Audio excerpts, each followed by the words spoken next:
and based on the fact there's no way in hell they're going to fall out of a playoff spot entirely, you're going to see, I think, wild swings where they're going to lose a few in a row and win a few in a row. And I think we see this every year, especially when the Bruins are in the playoffs in the second half of the year. Once they've really assured that they're going to be in the postseason, you start to see this where, they'll lose their attention span for a few games and they won't look good. And then all of a sudden they'll snap it back together and they'll win a few.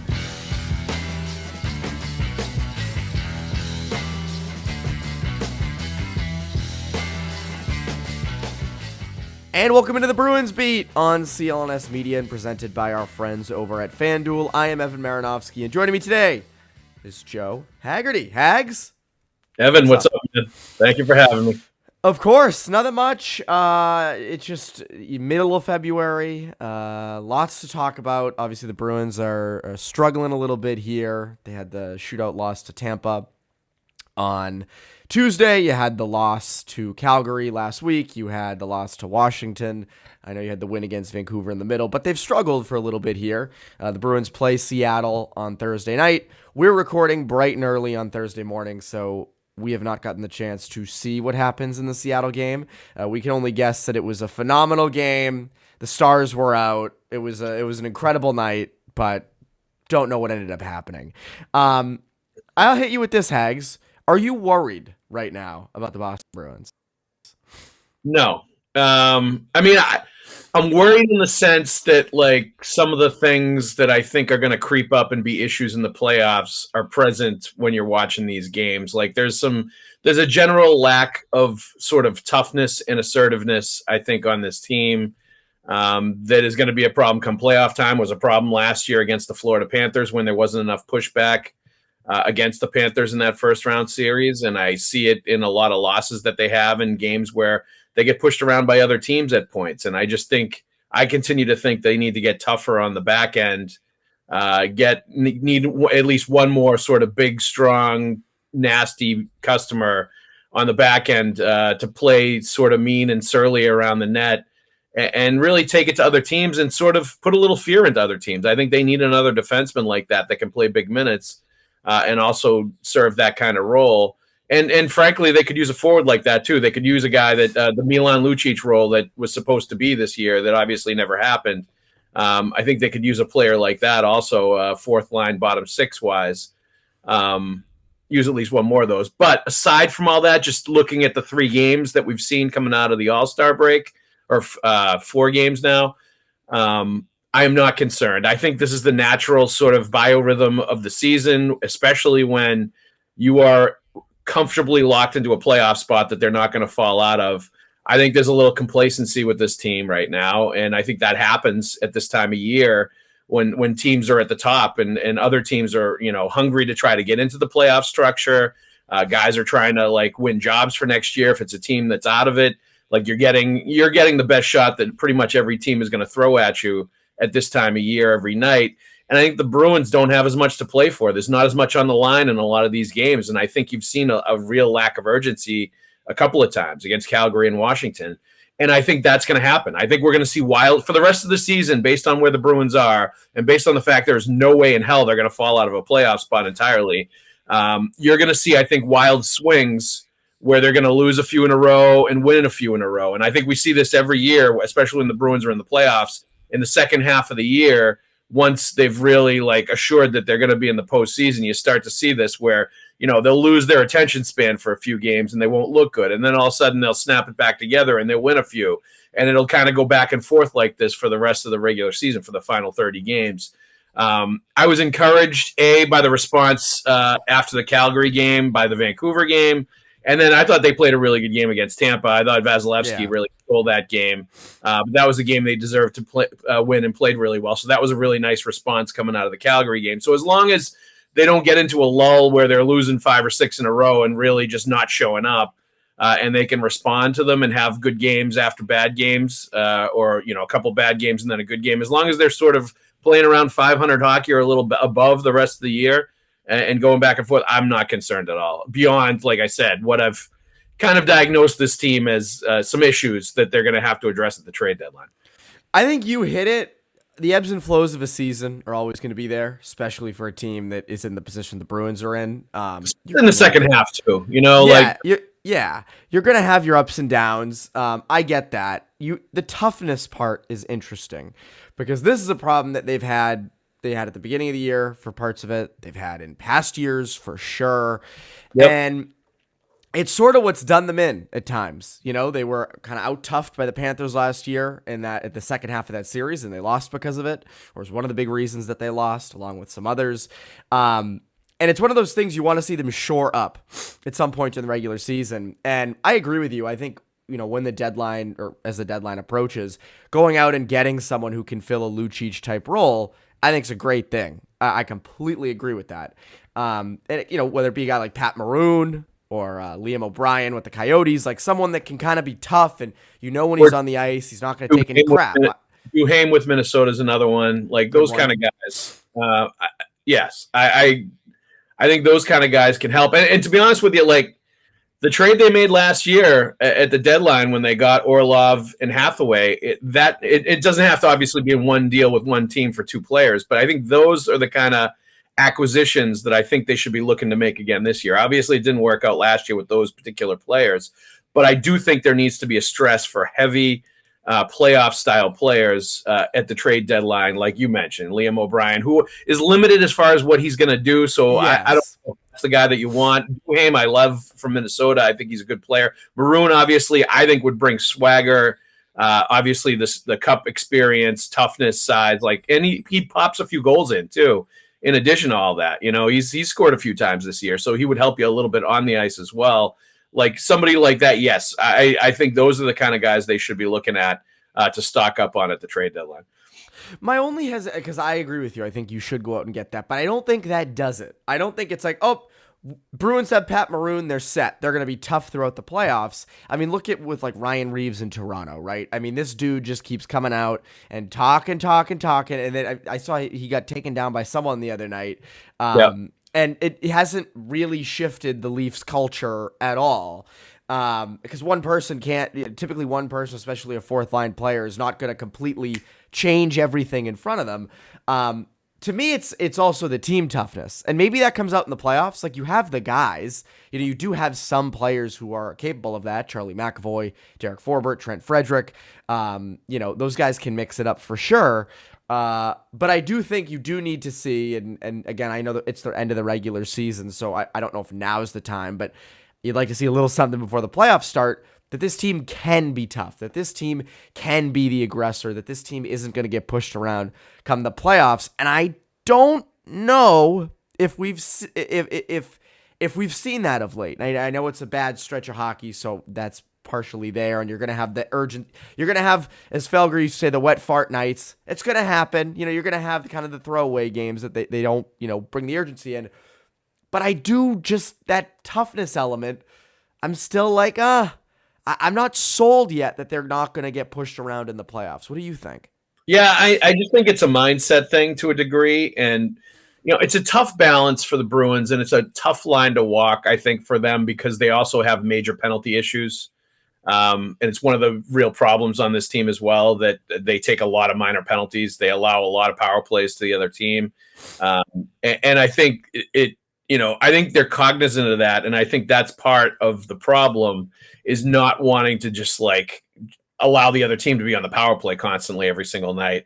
And if you're the aggressor, and if you're the ones that are constantly looking for the fight or getting up in somebody else's face and, pushing them around, you're going to call for some penalties occasionally. Less so, I think, than if you're the retaliator, of course. Yes, this is true. A traditional sort of hockey axiom that you'd rather be the initiator than the retaliator. Looking at the ref being like, did you see what he did? Did you see what he did? Exactly. It probably happens to Finn. Yes, it definitely does. And he gets his share of retaliation penalties. There's no question about it. So, I think, that there's a delicate balance to walk there, but I think more often than not, especially if they're tired, especially if their hearts aren't completely into it with urgency, and that Calgary game was a perfect example. They got pushed around by Calgary big time. Calgary was every whistle, they were in the Bruins' face. They were initiating everything. They were the aggressor. they were very assertive about, taking control of that game, making a physical statement, like all of that. And the Bruins were kind of like just looking around at the refs, like, are you going to call anything? They weren't really doing anything to respond to it. And I'd like to see more consistently the Bruins be the team that's initiating, and the Bruins be the team that is assertive and making the statement and going at teams and waiting for them to respond, retaliate, and get penalties. Where I think there's too many times where the Bruins are reacting rather than initiating. And I think that is something that happens a lot. It's something that definitely happens in the playoffs, where I feel like they're reacting more to what the other team is doing. And it happened against Florida last year, big time. They were reacting with Kachuk and Sam Bennett and some of those other guys were doing Gudis in that series, and they weren't initiating it, and they weren't sort of setting the tone physically and, taking it to Florida and letting Florida respond to what they were doing. I think that happens too much, especially against good physical teams, from my liking for the Boston Bruins. So, like, yes, team-wide, I think they definitely could use a little bit more of that, but there's also a degree of, like, some of these players I think just aren't that style of player. And I don't think you're going to ask players to do things that they're not that's not in their toolbox, that's not going to be, that's out of their sort of area of expertise or out of their ability to do it. And once you start asking too many players to do things that they're just not capable of doing, or like is taking them way out in left field from what their game is and what they do, I think you're also asking for trouble in that sense and in that degree too. So that's why I'm more in favor of bringing in a couple of more physical heavy players, because I think not only will it add to what they already have and allow it to be a more of a team toughness situation, but I think when you do add some players like that, especially if it's a guy like Maroon that's big and tough and is going to always be like the guy, if things get heated on the ice, is going to have something to say or get in the other team's face, I think that makes everybody a little more courageous. I think that makes even the players that aren't, comfortable stepping up as much or comfortable really playing the physical game. It allows them to play that game a little bit more. If they have the big brother, Pat Maroon, on the bench that's ready to take care of things if it really gets out of hand on the ice. And ultimately, that's why you have those guys. And that's why you want those guys. That's why they wanted Milan Lucic this year, to be that guy where the buck stopped with him if things got really crazy on the ice. And I think they are missing a player like that. And I, as good as Charlie McAvoy is setting a physical tone and throwing big hits, and as good as Trent Frederic can be, like standing up for his teammates and other things, and obviously Forbort, Carlo, those are big, strong guys, but they don't have that sort of big brother type player that's going to, that the other team, when he says get off, the other team's going to stop doing what they're doing. They don't have that kind of guy on their roster right now, and they could use a player like that. Well, it's interesting you mentioned Frederic, and Connor and I have mentioned this a lot this year. He's good when he finds the balance. If he goes a little too much in the physicality, tenacity, aggressor direction, the rest of his game suffers, and vice versa. And so with him, it's a balance, and he's found that balance a lot this year. But I agree, you don't need him out there every shift looking to start stuff, looking to be that aggressor. He's someone that has that a little bit of a skill upside we're starting to see, and he's one that you want to keep on balance when you really need it. See, I disagree, because I don't think him playing a physical game and him really playing on the edge takes away from everything else he does, and I don't think it makes him a lesser player. I think I mean more looking for fights. That's what I'm going more there. Physicality wise, sure. I'm okay with looking for fights, because it's the NHL. There aren't that many players that are going to take you up on it if you go looking for a fight. Instead, you're going to end up scaring the other team and making them back down. I'm okay with him if he was even more of a player that was looking for a fight out there and was really getting in people's faces and starting stuff, because there's not a lot of guys that are going to fight him. He'd be able to do it without a lot of players responding to him. I just don't think he wants to do it every single night, and I think that's where the issue comes in with him. And he's been great this year. He's been a much better player. I think he's been a much better from a skill perspective. Production-wise, he's on course for his best season, 20 goals. He's doing some really good things, and I think he's made a really breakthrough season, and he's using his size and strength and the speed that he has to really be effective in a lot of ways. And I think, offense-wise, playmaking-wise, just being a hockey player, I think he's gone to a whole different level that he's ascended to this year, and he's become, an important part of that core group based on the way that he's playing. He's gotten center time more this year than he has in years past because he can drive a line now with the way that he plays, and that's different than the past. But I just think I don't think it's like a discipline thing where he's like trying to toe the line and trying to not distract from his game or take away from his game by looking for fights. I just don't think it's in him to be like that all the time. He's a pretty nice guy. He's a pretty well, yeah. I don't think it's in his temperament and his personality to constantly be doing that and going at other teams and really being like nasty with them. And I kind of wish it was a little bit more. I wish that he played with a little bit more of that attitude on a consistent basis. Like, I think Lucic was always a pretty like nice guy too, and not a guy that went in surly to every single game. And his teammates used to like do stuff to piss him off before the games to get him ready to go and to get him to act like that when he was on the ice during the games, kind of looking for a fight or with something to prove or a chip on his shoulder or whatever.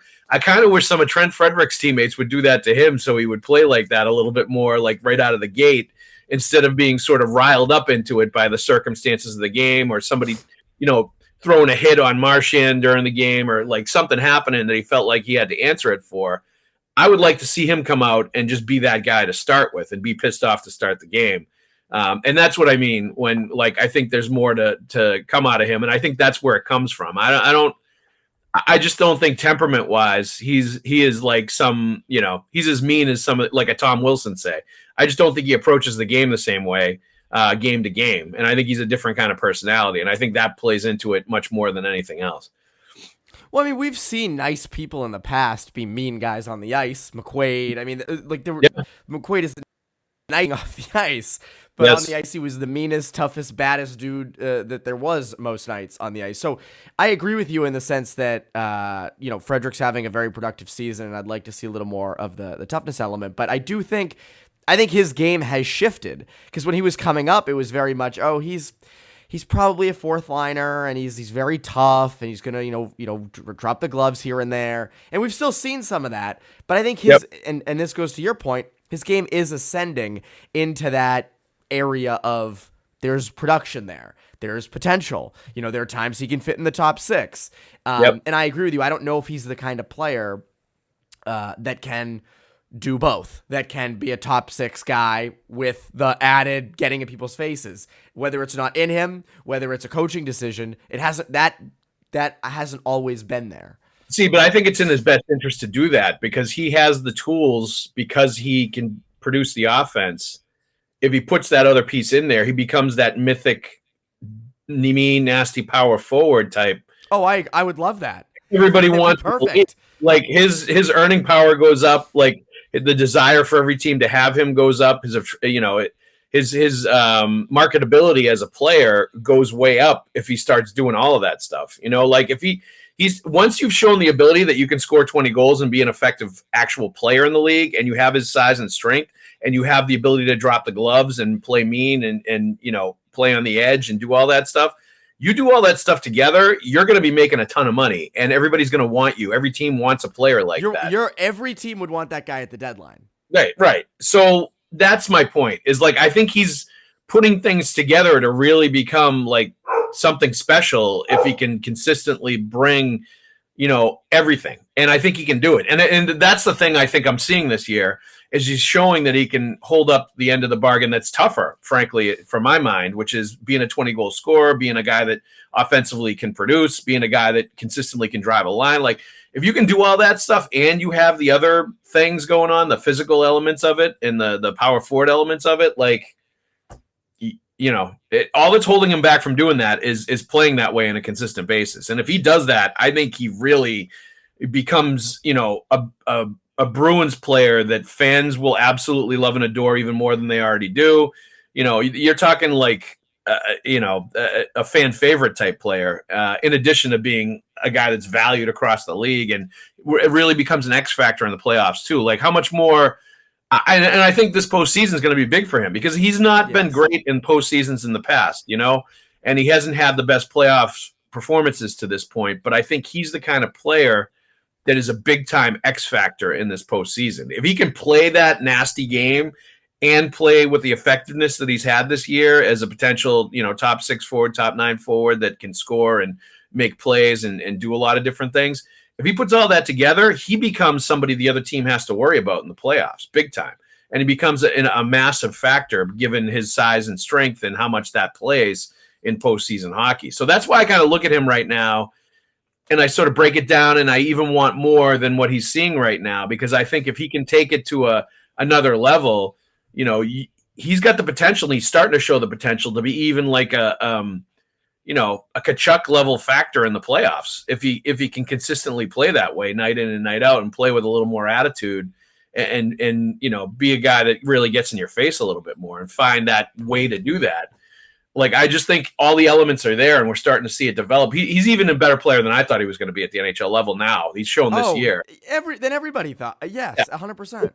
But he's showing enough that, like, you watch him and you're like, I want to see even more because he's capable of it now. You're starting to see that he can really be a kind of a game changer in the postseason, and he could become a playoff-type player. He has all the elements, all the skills, all the attributes to really become a big factor in the postseason. He should. I completely agree with you. We should. Real quick word from our sponsor. Quick break in the show to tell you about our good friends over at FanDuel. Get buckets with your first bet on FanDuel, America's #1 sportsbook, because right now, new customers get $150 in bonus bets with any winning $5 bet. That's $150 if your bet wins. Bet on all your favorite NBA players and teams with quick bets, live same-game parlays, exclusive props, and more. Just visit FanDuel.com/Boston and shoot your shot. FanDuel, the official sportsbook partner of the NBA. So we've talked, we're talking deadline and what the Bruins should acquire. Obviously, it's something we're going to be talking about a lot. I imagine you'll be talking a lot about that over at Pucks with Haggs. And we'll start with this. What are you willing to give up? Because every deadline for the last bunch of years, pretty much every deadline, we've said, all right, go all in. Last year, it was, hey, go out, you give up the first, give up what it takes, potentially a last dance type situation. Best team in NHL history, do what it takes. That's what you got to do. Do what it takes. And a lot of years, Sweeney has been fine giving up the first.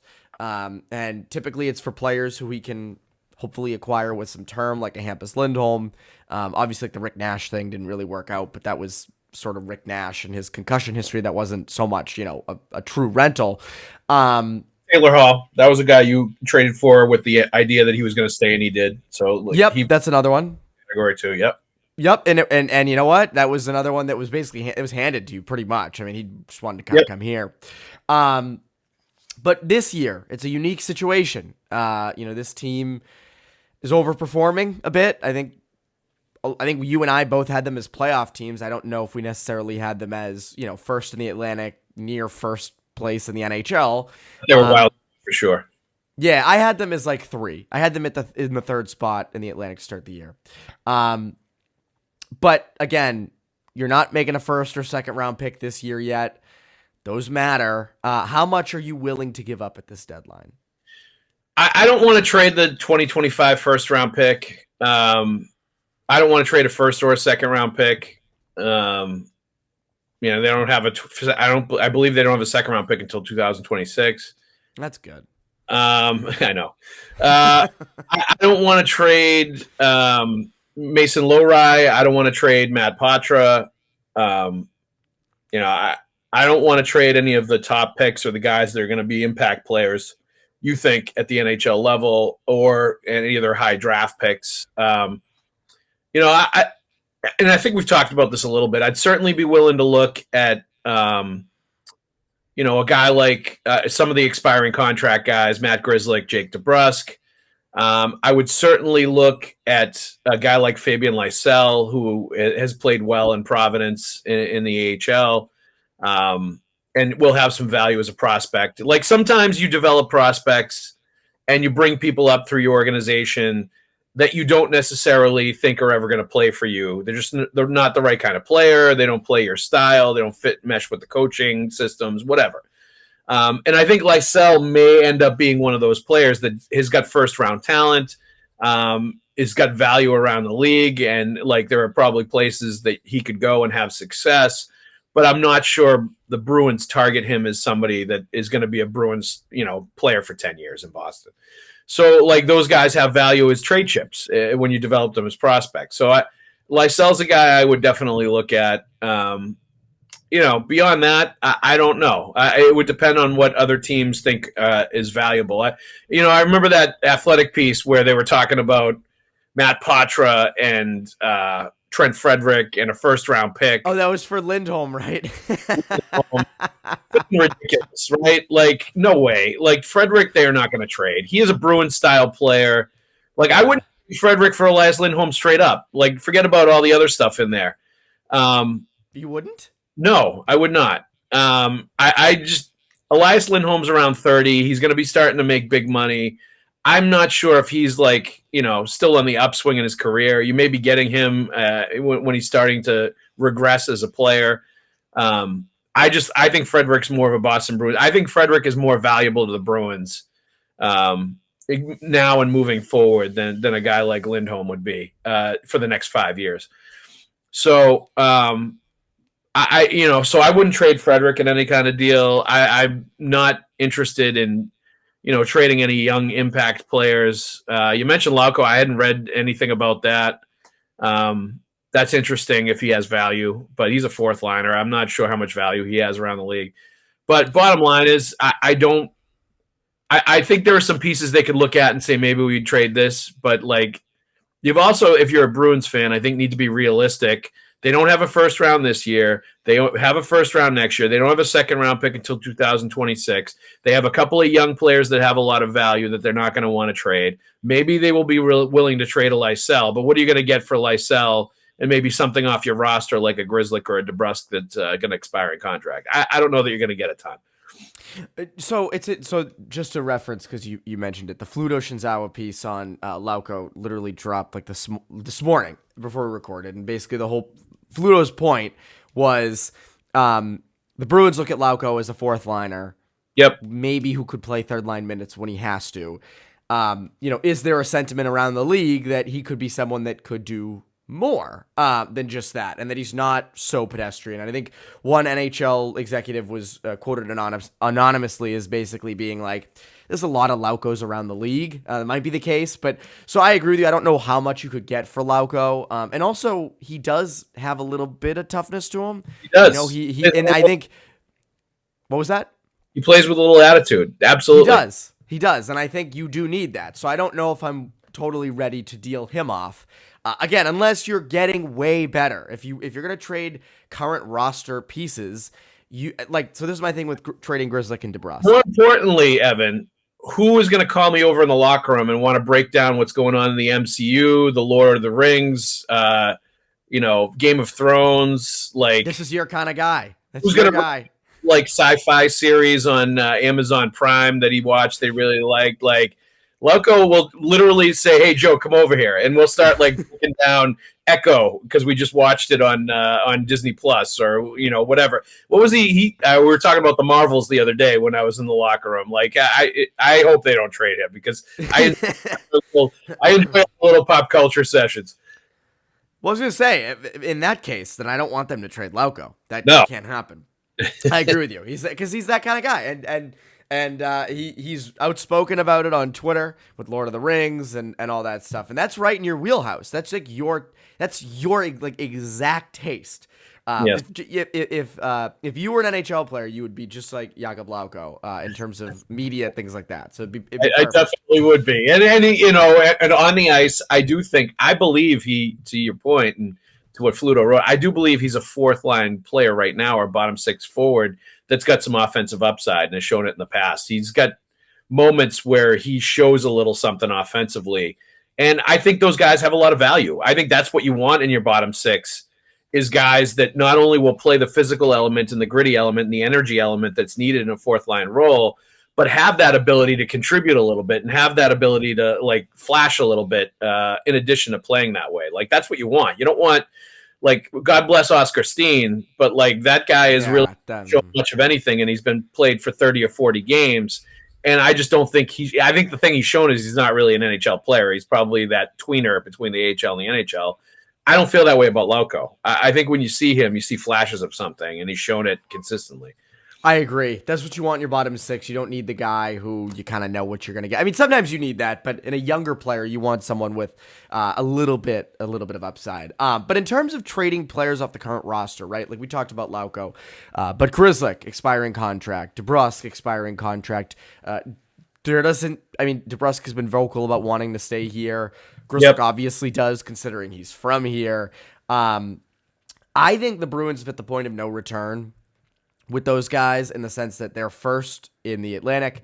There's not a ton they can do trade-wise. It's not like they have all these young pieces or draft picks that you can deal off to supplement them. I think you almost have to keep them. And that's where the addition is, right? It's sort of like the Krug situation from a few years ago where, again, they kind of pulled the contract offer off the table from him. And I know the pandemic impacted things back then. But again, I think unless you're packaging DeBrusk or Grzelcyk for a much better player and you're improving, it's hard to justify that. And at the beginning of the year, I kept saying, if they're a middle-of-the-pack team, trade DeBrusk and or Grzelcyk for draft picks, get assets for them.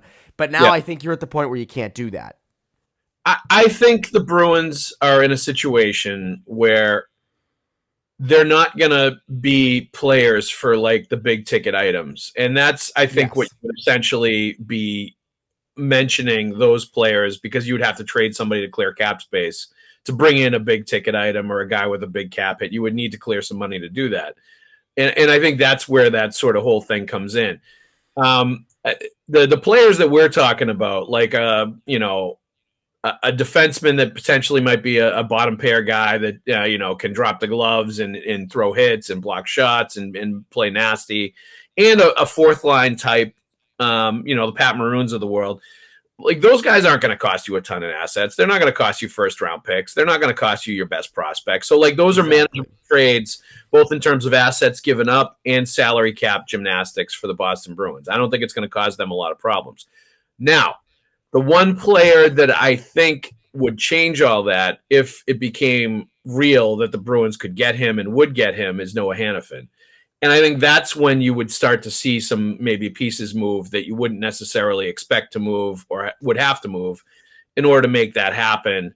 And I think they would do it with Noah Hanifan because they want Noah Hanifan. They want to sign Noah Hanifan. They want Noah Hanifan to be a Bruin long term. He would be in a Hampus Lindholm, Taylor Hall, like whatever situation where worth the stretch for them to do it because it's a player that would be there for a while, and that's when I think they decide that it's okay to give up more future assets.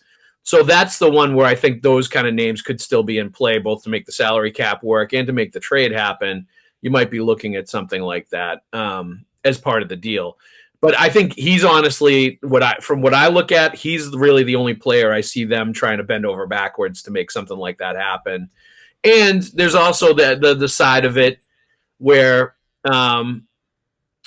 would other teams trade for a guy like Noah Hanifan, like thinking that the Bruins probably are going to make a huge run for him in free agency after the season's over if he's not signed, and that's also true. Maybe that's part of the reason, I think that's part of the reason why he's not going to sign in Calgary. I don't think we're going to see him sign an extension with the Flames because I think he wants to move closer to home, be closer to his family. And I think there's a lot of teams around the league that feel like it's already a done deal that he's going to sign with the Bruins and that he's going to come back to Boston after it's over.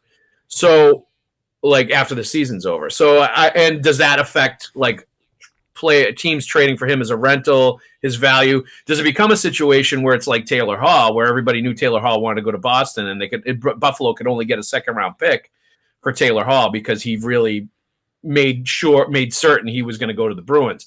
Could something like that happen with Noah Hanifan, where he makes it known that he's not going to, through channels, that he's not going to sign anywhere else and that he wants to be with the Bruins, and he sort of makes it so that he gets traded to Boston or makes it easier or ties Calgary's hands, Craig Conroy's hands, where he has to, do business with the Bruins?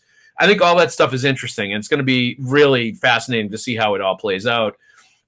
The one thing I can tell you is Noah Hanifan, when he came to Boston with the Calgary Flames, he played like he wants to play for the Bruins and like he was trying to impress them. And he was at the Beanpot the night before, I think. Yeah, there was a lot on the line for him. He looked like a motivated player that wanted to put on a show and show the Bruins what they're missing and what they want. And he looked good, and he looked really good. And I think he's exactly what they need. I think they need another defenseman to add to Lindholm and McAvoy that's, that could turn into a big three, similar to what they had with Orlov last year. And I think he's the kind of guy to do that. And I think, obviously, was I joking with Connor Ryan about this, where it's like Don Sweeney's Thanos with the Infinity, the stones. Every time he acquires another 2015 first-round pick that he missed on he gets he does the whole thing and gets a little more power and juice like Thanos every time he puts a stone in the glove. So I think Hanifan would be another player like that. After getting Zacha, the Hanifan would be another big one for him. I was going to say they're getting everybody from the 15 draft. I will say also, if they did get Hanifan, or if and when they do, that's my guy in the locker room, Sebs. So we can talk Sebs. We can talk about how Sebs has fallen and they didn't live up to the expectations of the cover, all that. You jinx on him, Evan. You put him on the cover and you put all the pressure on them. I did. But they are, not to get too far into the prep world, but they are getting back in the Elite Eight conversation. They're like right outside. So if they make a comeback, I look. How are my boys at Rivers doing right now? They're good. They're young. They're up and down. They have some really good games. They have some games, but they're a very young team. So that's kind of the way it goes with them. They had a big win over St. Mark's last night, like 6-5. So good for them.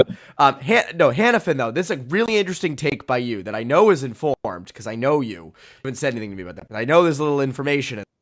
But it's an interesting take because, and I'll push back on this though. If you're probably going to sign him in free agency, do you want to give up the assets now to get him, or would you rather wait? Because that's the thing, right? Because if you're going out and trading for Hanifan, obviously, and I'm fine with this. If you're trading for Hanifan, if you want to trade DeBrusk and or Grzelcyk, that's fine. Also, Lowry's probably going in that deal because it feels like a comparable thing. I don't think they're going to trade Lowry. I think they like him. I'm not saying they don't. I'm saying that for Hanifan, what if Calgary says we want Lowry in return? Then you don't trade for him, and you let them try to trade him to other teams that are going to it's going to degrade his value if they think he's not going to sign there. So, that's what I mean about tying their hands where they have to do business with the Bruins, and they want to get something for him. That's the other thing, right? Like if it could turn into a situation where they don't have to give up anything they really don't want to and get him. If that's where he wants to go and he kind of makes it known, it's going to be interesting to see how that whole thing plays out. But I don't, if you think he's going to come here in the summer anyway, you're not going to feel the need to overspend for him at the trade deadline. That's for sure. What's your prediction? What do you think happens with him? I think he ends up signing here as a free agent. I'm not sure the Bruins are going to give up the assets to get him at the deadline. And I'm just not sure they're going to want to go even like we talked about, they don't even have a second round pick to trade. If Calgary says, all right, we won't take a first, we'll take a second instead. They don't have one. They don't have one until 2027, I think, or 2026. So you're not even going to have that to give them. I just don't think you have the assets. Unless you trade you'd probably have to trade the 2025 first round pick just to make it work because there's so many other things you're not going to want to give up or can't give up. And that's why I think Lowry comes in.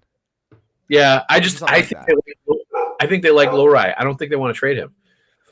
No, I'm not saying they don't. I'm saying that I feel like to get a deal done, Calgary might say we need Lowry in return, which is why you don't do the deal. Right. Which is why I don't necessarily think he comes here at the deadline. I think the Bruins, given where they are salary cap wise, given where they are asset wise, given the things that I think are most important for them to get, given that this whole year I still view as a transition season, going from the guys that retired and the old crew to the guys that are taking over now, I still view this whole season through that prism.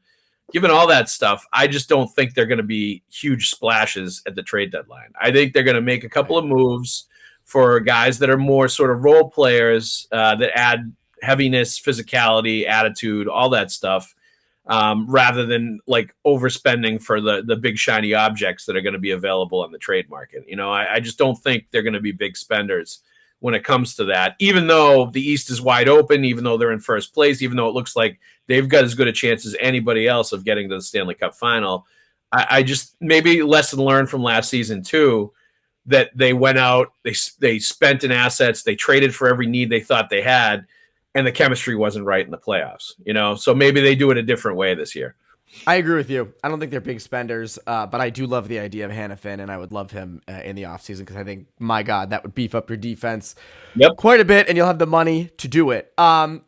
Haggs, it's always a pleasure. What should people be on the lookout for when it comes to your content? Well, obviously, you've got the Pucks with Haggs podcast. I think there should be one dropping today that I did with Mick Colaggio. There is also, obviously, my stuff at Substack, joehaggerty.substack.com. Get a premium membership, and you get all of my NHL and Bruins writings and content sent directly to your inbox. I think I'm going to write today a little bit about the ludicrous fine that Linus Ullmark got for high sticking. What the hell was that? I've watched it like 100 times. I haven't seen. Did it clip his helmet? I don't know. Top of his helmet, but like no penalty, no fine for Isamont, nothing for the shoulder check he threw into Ullmark that preceded that and started that whole thing. Like, wasn't pushed at all, by the way. Was not pushed. Oh. He just threw a shoulder into Ullmark's head, and they obviously waved off the goal, which they absolutely had to.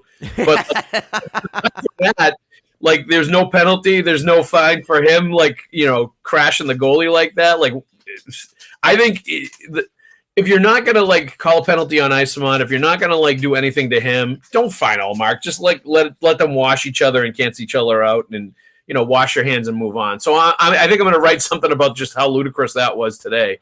As a quick aside, but you'll also find my stuff on Boston Sports Journal after every Bruins game. I think this weekend I'm going to have an NHL notebook that's going to feature a lot of stuff that people have not seen, read, or heard from Patrice Bergeron, because I talked to him a couple days ago about how retirement's going for him, about his future plans, about a lot of different stuff. I talked to him about Marshy's 1,000th game, and he was great about that. But he also talked a lot about, and in the comeback rumors, obviously, he talked about and had some fun with that as well. But you're going to be able to read all that stuff at the Boston Sports Journal this weekend. It should be good stuff. And you want to start a youth hockey team with it. I think that was the big thing. You want Finn to go against Zach Bergeron. That's Finn's a few years older. I would say Zach's much younger. Finn actually skated with Zach a couple weeks ago when there was no school, the teacher's strike. We put together like a little skate at Fessenden for all the kids that weren't going to school, so they could skate for a couple hours, like a Friday morning when it's towards the end of the strike, but there was no school. So Finn and Zach were out there together, and Finn was like one of the older kids taking care of Zach a little bit and making sure he felt like he belonged with the big boys and the older guys. And it was cool to see the two of them out there together having fun. But Zach plays with my daughter Zoe on the Mites team, so they have fun together. That's fun. That's fun. Is your dog in the room, by the way? I can hear it scurrying around. Is it? Yeah, I went back downstairs. I was gonna say, bring it in. If the dog comes in, you got to bring it on camera. That's a rule on this podcast.